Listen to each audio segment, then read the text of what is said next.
Boa tarde, meus amigos. Tudo bem com vocês? Começando o terceiro episódio aqui e falando aqui com o nosso amigo Pedro, da RH E aí, cara? Renováveis, da nossa série sobre gestão de pessoas. E hoje, a temática, Pedro? Nós vamos falar aqui sobre o processo de onboarding, como fazer a integração dos profissionais após a contratação, né? Perfeito. Então, para a gente falar de como fazer a gestão de... Já foi contratado, está lá na empresa, agora para essa pessoa continuar motivada, continuar gerando resultados e trazer ali o lucro para a empresa e dividir essa fatia com todos os colaboradores. Como isso pode ser feito? Certo. Bom, é como você falou, né, Ricardo?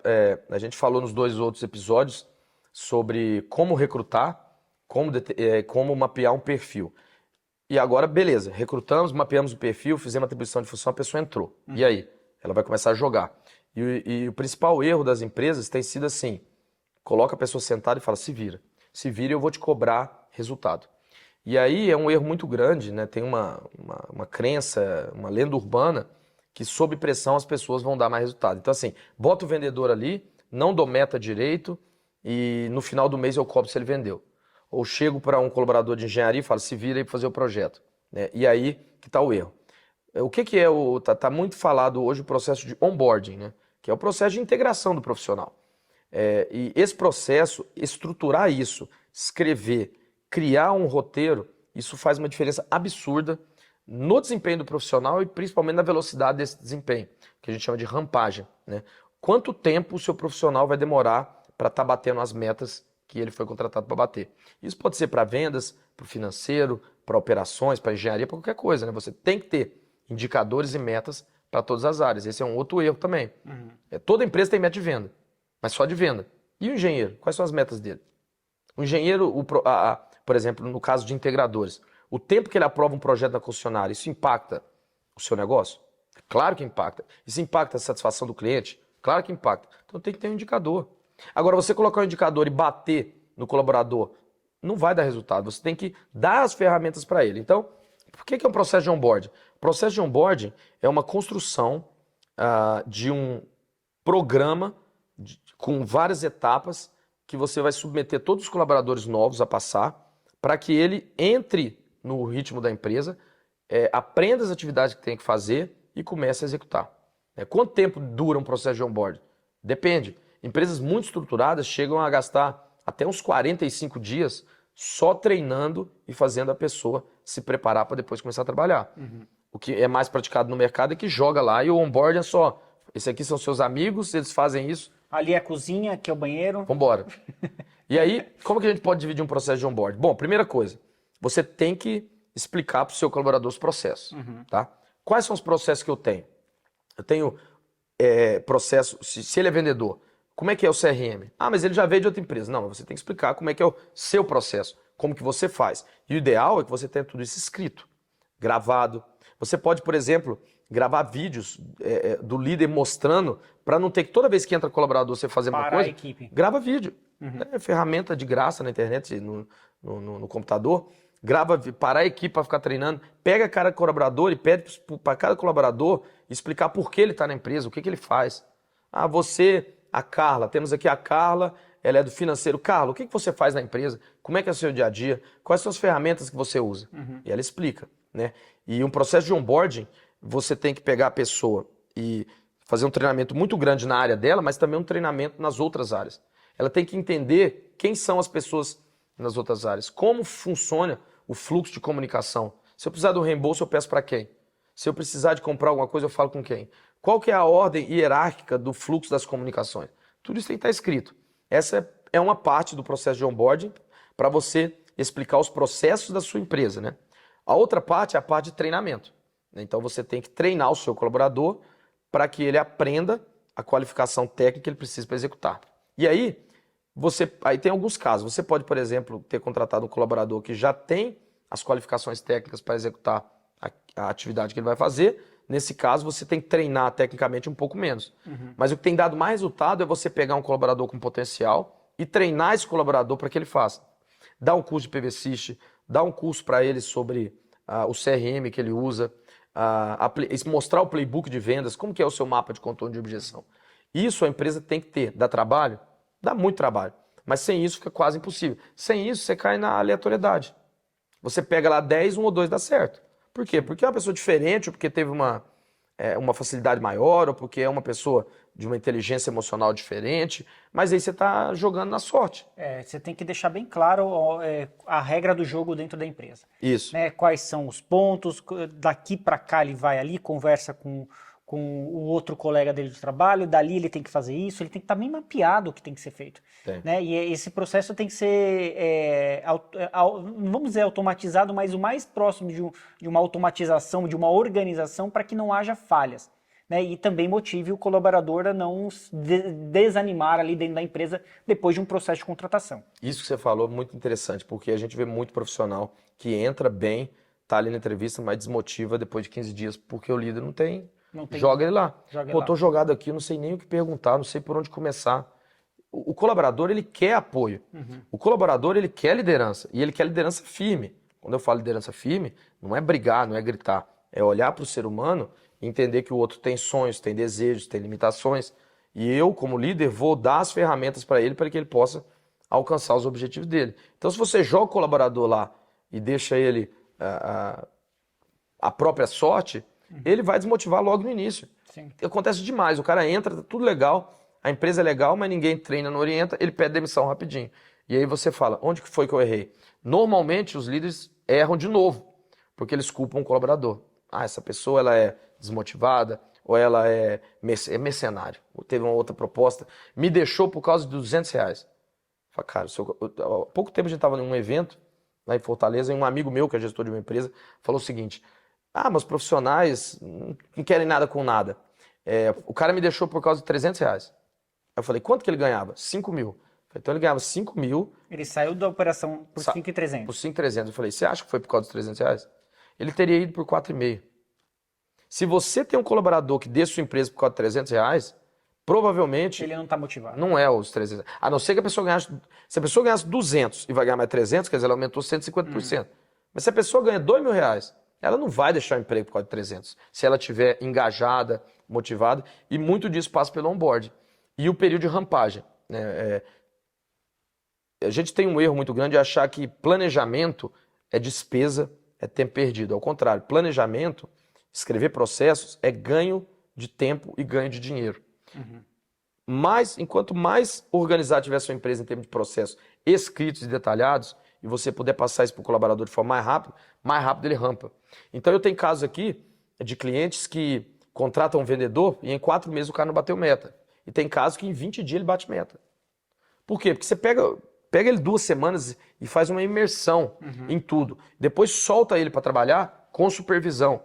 E aos poucos você vai soltando. Soltando e ele vai sozinho. Essa é a rampagem. Isso é a rampagem, exatamente. Legal. O pessoal pergunta assim, mas qual que é o período? Vamos falar, normalmente todo mundo pergunta sobre vendas, né? O pessoal se preocupa muito com vendas e realmente vendas é importante, é o motor da empresa.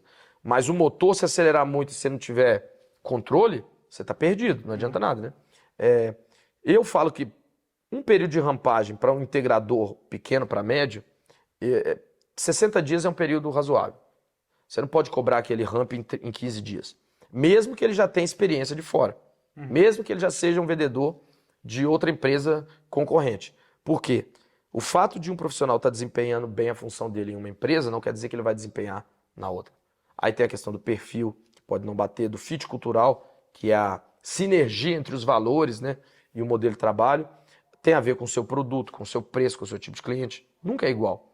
Então, contratar um colaborador que desempenha uma função bem em uma empresa e achar que ele vai dar o mesmo resultado na sua, é uma ingenuidade absurda. E outra coisa também, ficar com medo de falar assim, não vou abrir o jogo tudo aqui porque eu tenho medo desse cara sair e vir para a concorrência. Sim. Se você já contrata com esse medo, com esse pensamento, não dá para falar, esse cara vai sair daqui 6 meses, você já tem a coisa errada no seu processo. Né? Tem, com certeza. Esse é um medo que eu vejo, também é muito comum, e eu acho que a minha sugestão é esqueça isso, sabe?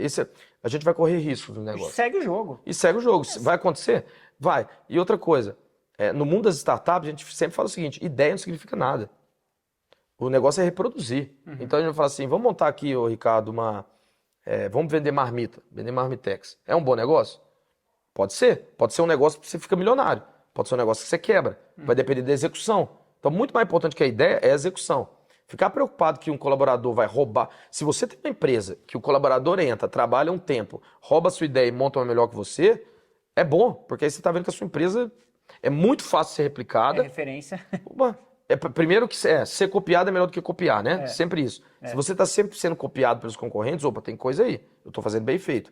Agora, se uma pessoa entra na sua empresa, fica lá poucos dias e consegue multiplicar o seu negócio e ganhar mais dinheiro que você, mais mercado que você, seu negócio está muito ruim. Você não está focando em criar um valor para o seu negócio que não pode ser facilmente multiplicável, entendeu? E concorrência é bom, porque quando tem concorrência, você começa a se despertar. Às vezes você monta um negócio, já vi muito integrador assim também. Ele vai lá e abre um integrador totalmente sem processo, desorganizado, numa região que não tinha concorrência muito. Ele começou a vender, ganhar dinheiro. E quando a gente está bem, a gente não olha para o processo, a gente negligencia. Né? Eu brinco sempre assim, o sucesso pode ser um péssimo conselheiro. Tô bem, tô trocando de carro, tô ganhando dinheiro. Aí você não investe. Tá vendendo água em deserto. Isso aí. Deserto com gente. Vamos falar, tô vendendo água no deserto que Com tem gente. gente. Porque vender água no deserto se não tem gente. Só que aí vem um cara e monta uma empresa do lado. Os seus clientes afundam.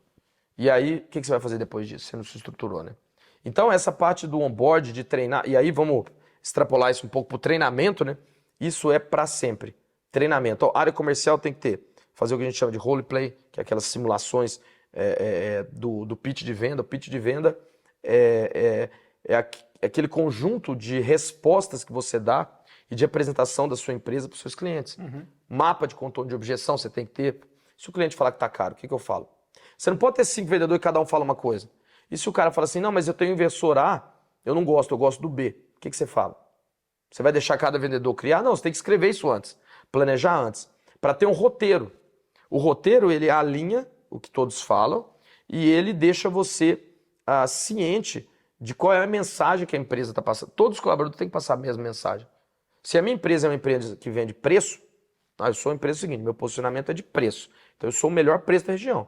Eu não tenho muita qualidade, eu não entrego muito rápido, mas eu sou o mais barato. Todo mundo tem que falar a mesma coisa. Não, eu sou uma empresa ao contrário. Eu não sou um hambúrguer fabricado em ritmo industrial. Eu sou um hambúrguer gourmet, aquele que você queima a ponta com maçarico. Todos os vendedores e todos os colaboradores têm que estar com o mesmo discurso alinhado. Por isso que é importante o treinamento contínuo. O ideal até é que você treine todos os colaboradores para que eles deem treinamento para os colegas, para que eles sejam multiplicadores de conhecimento. Né? Aí você engaja, todo mundo entende e a empresa rampa como um todo. Né? Aí tem uma frase que o pessoal fala que é assim, Ricardo. Pô, Pedro, mas aí eu vou, invisto, faço onboarding, treino meus colaboradores, pago o curso, aí ele deixa a empresa. E aí? Eu falo, pô, mas imagina se você não treinar e ele fica. Aí que tá o problema, né? Se você treina, ele sai, mas se você não treina, ele fica. Um bom gestor, ele pelo menos tenta criar um ambiente em que os seus colaboradores têm a opção de sair, mas preferem ficar. Sim. É sempre assim. E vamos perder algumas pessoas nesse meio do caminho? Claro que a gente vai perder, mas aí é ter maturidade, a gente vai falar no 5º módulo daqui do nosso encontro sobre essa questão de retenção de talentos. Com certeza. E passa por vários detalhes, pessoal. Quando eu fiz um curso lá no Green Building, né? Construção. Sim. Lá eles têm uma certificação, que é a certificação casa, certificação. E tem uma que é para ambiente de trabalho. Você já ouviu falar sobre isso? Não. Então, todos os detalhes importam. O tipo de luz, o Kelvin dessa luz, a questão de se tem uma planta, se não tem no ambiente de trabalho. Então são detalhes que, assim, se você dá uma cadeira desconfortável, o ambiente não é adequado, não sei o quê, esse funcionário, ele se sente incomodado, mas ele não sabe identificar, ele não sabe apontar esse incômodo. Às vezes né? ele mesmo não identifica. Sim, agora se é um ambiente bonito, saudável, onde você tem pessoas que estão bem, tem um café, tem isso... A pessoa, é o que você falou, será que eu vou sair por R$200? Será que eu vou achar um outro lugar que tem essa dedicação com o colaborador? Não vai. Não vai, às vezes você tem uma proposta de salário 2 vezes maior, a pessoa não sai. Quando a gente faz pesquisa pelo motivo dos pedidos de demissão, o salário normalmente é o 4º ou 5º colocado. O primeiro é liderança. Não dou certo com o meu líder, não entendo o que ele fala, ele não me dá suporte, ele não me dá meta que eu posso bater, ele não me ajuda a crescer, não me dá feedback, não entendo porque eu tô aqui. Sabe, uma vez eu fiz um teste numa líder, foi muito legal. A professora pegou o grupo e falou assim, ó, vocês vão pegar esse pedaço de papel, isso foi interessantíssimo. Até hoje eu queria voltar naquilo. Você pega esse pedaço de papel e vocês vão pegar umas canetas e vão desenhar um avião, do jeito que vocês quiserem. E passou para todo mundo. Aí cada um desenhou, deu lá uns 20 minutos, todo mundo escondido, ela falou, agora me deem o papel. Todo mundo dobrou, ela não falou o que ia fazer com aquilo. Quando ela pegou os papéis, cara, ela rasgou tudo. Rasgou tudo, jogou no lixo. Todo mundo, mas... Ela falou assim, tá vendo o que acontece quando você pede pro seu colaborador fazer uma coisa que ele não sabe o motivo e você descarta? Eu até hoje, o teste não tinha um motivo para fazer aquele avião. Mas até hoje eu queria que ela pudesse ter pegado meu avião. Então é isso que os gestores fazem. Te machucou aquilo, Machucou, pô. Eu dediquei 20 minutos do meu tempo para... Pra fazer 20 minutos da minha vida pra fazer o avião. E o cara jogou fora. E jogou em segundos. E assim, não deu a mínima importância, né? Então, olhar pro colaborador, ter essa importância. E aí, um último detalhe aqui sobre essa parte do onboarding. O que você olha para você saber se o profissional, por exemplo, passa na experiência ou não? Né? Quando é CLT, a gente tem experiência de 3 meses e muitas vezes é um número que as empresas usam como referência. Passou ou não passou? O que você olha? A minha dica é o seguinte, resultado, você olha lá para o 3º ou 4º item. Não é o primeiro, principalmente em vendas. Eu quero saber se um vendedor vai ficar na minha empresa ou não no período de experiência. Se ele vendeu, ele fica. Se ele não vendeu, ele está fora. Esse é um erro muito grande. Primeira coisa que você tem que olhar... Mas todo mundo faz isso, né? Quase todo mundo. Ela cria uma data, estipula um tempo. Se você não bater meta, se esse cara não vender em 6 meses, está fora. Está fora. Eu acho que o resultado é importante, você precisa. Mas antes de olhar para o resultado, eu convido vocês a olhar primeiro para o processo. O processo está legal? Por exemplo... Eu estou dando a ferramenta correta e suporte para esse cara vender? Por exemplo, vamos falar o básico. Isso é básico de vendas, né? Integrador. Se o integrador, a minha meta dele é vender 200 mil por mês. Beleza. Qual o seu ticket médio e qual a sua taxa de conversão? Você sabe o seu ticket médio? Sabe a sua taxa de conversão? Então, se, por exemplo, ele tem que vender 200 mil e vamos falar que meu ticket médio é 20 mil. Então, ele tem que vender 10 projetos. Beleza. Qual a sua taxa de conversão? Minha taxa de conversão é 20%. Meu lead já chega qualificado. Bom, então de cada 5 ele vende 1. Se ele tem que vender 10, quantos projetos ele tem que fazer proposta para ele bater os 10? 50. Quantas semanas tem um mês? 4. Então ele tem que fazer 12,5 por semana. Divide isso por 5, 2 a 3 propostas por dia. É assim que você controla a atividade. E não solta para ele que ele tem que vender 200 mil e depois lá no dia 25 vendeu. Mas você não deu nem o lead para ele. Nem o lead. E aí, como é que você vai entregar o lead para ele? Ele qualifica ou você tem uma pré-venda? Como é que tá chegando o lead? Se o ticket médio é 20, tá chegando o lead de 10? E aí é todo dia. Aí você tá cobrando ele a mais, mas você tá entregando a menos. Exatamente. E aí, às vezes o cara é muito bom, tá seguindo o processo, mas não dá resultado. Então eu convido, primeiro, veja o processo, se tá legal. Se o processo... Olha para você primeiro, né? Para você Deixa primeiro. eu entender se eu estou fazendo alguma coisa errada. Isso. Porque senão você culpa ele, demite, você vai pro outro, vai ter a mesma coisa. Vai a mesma coisa. Pô, não rampa, esses caras não rampam. Aí, de vez em quando, aparece um que rampa. Aí você fala assim, aí, ó. Falei? Tô te falando, os outros são ruins, são preguiçosos. Não é, porque inclusive tem mais um estudo que eu vou falar aqui, que eu peguei do livro A Incrível Ciência das Vendas, do Luiz Gaziri. É um estudo feito com 200 artigos científicos, que é o seguinte, em média, 15% dos seres humanos respondem bem a esses ambientes desorganizados e com... Rudimentares. Principalmente também com um estímulo financeiro muito alto na variável. É esse cara que a gente falou. Então eu não tenho processo, é uma bagunça, eu só cobro meta. Aí eu ponho um vendedor e não rampa, demito. Não rampa. Na hora que chegar no 5º, ele rampa rapidinho, 15 dias. Aí quando eu for trazer o 6º, eu vou falar, ó, Ricardo rampou, você tem que rampar. Aí não rampa. Então a cada 5, você acha um. Agora o erro é dos profissionais não rampar, não, o erro é seu que você não construiu. Se você tivesse construído um processo, de cada 5, 4 ia rampar. Sim. Num período pré-determinado. E aí você não precisaria de multiplicar o Ricardo, que é um cara diferente. Então, assim, construa a sua empresa a partir de perfis comuns.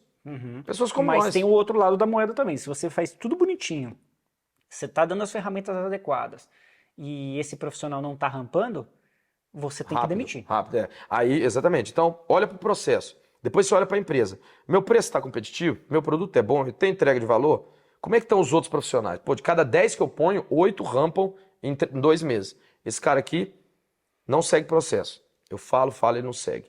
Dei as ferramentas, ele não preenche CRM. Ele não segue o playbook de vendas, ele não tá seguindo, eu já falei para ele, cara, tem que mandar embora em 5 dias. Aconteceu numa palestra minha lá no Summit em Fortaleza, que um dos palestrantes contratados, um cara muito famoso, que tem uma empresa gigantesca, ele assistiu minha palestra, no final ele chamou e falou, cara, o processo dele de contratação é espetacular e de onboarding também. Ele contratou um gerente de marketing que trouxe da multinacional, que era assim, 30 mil de salário fixo. Cara alto, né? Ele falou, mandei o cara embora em 12 dias. Por quê? Porque eu errei no processo, eu fui aplicar um case, não apliquei, o cara entrou no primeiro dia, errou no processo, não fazia isso, não fazia isso. Eu já achei estranho, ele me contando. Segundo dia, uma coisa, terceiro dia. No quarto dia eu chamei o RH e falei, ó, não vai rampar. Não é por resultado. Já vi no quarto dia, ele não segue processo, ele não tá. Erramos na contratação. O RH, putz, cara, imagina quando demorou tempo de um processo para contratar uma pessoa de 30 mil reais. Resumindo, esperaram uma semana, na segunda demitiu ele no 12º dia. Pagou o direito e falou, Pedrão, mandei o cara embora, errei no processo, assumi meu erro, mas demitir é rápido. Num caso desse, normalmente, você ia deixar esse cara 1 ano. Não, mas peraí mais um pouquinho, o cara custou caro, vamos esperar mais um pouco, vamos esperar mais um pouco. E não vai dando, então é o que você falou. Vai empurrando com a barriga. Não empurra, olha o processo, olha estrutura da empresa, olha se a pessoa segue. Se ela não quer também, demita rápido pro próprio bem da pessoa também. Que legal. Pedro, nosso tempo está acabando. Tem mais algum ponto que você queira destacar aqui nesse episódio? Só deixar a mensagem que não é fácil, dá muito trabalho, mas tenham um processo de onboarding e tenham um mapeamento de treinamentos constantes para os seus colaboradores. E não se preocupe com isso de que ele vai aprender e vai embora para outro. Tá? Isso faz parte do jogo. No outro módulo a gente vai falar de como reter e como controlar o turnover, mas faça o processo de onboarding. Se não souber fazer sozinho, contrate. Não negligencie isso. Isso é importantíssimo. Show de bola, pessoal. Então fique ligado, solar.tv.br, a TV que você fique bem informado aqui com a gente. Pedro, valeu. Obrigado, Ricardo. Um abraço.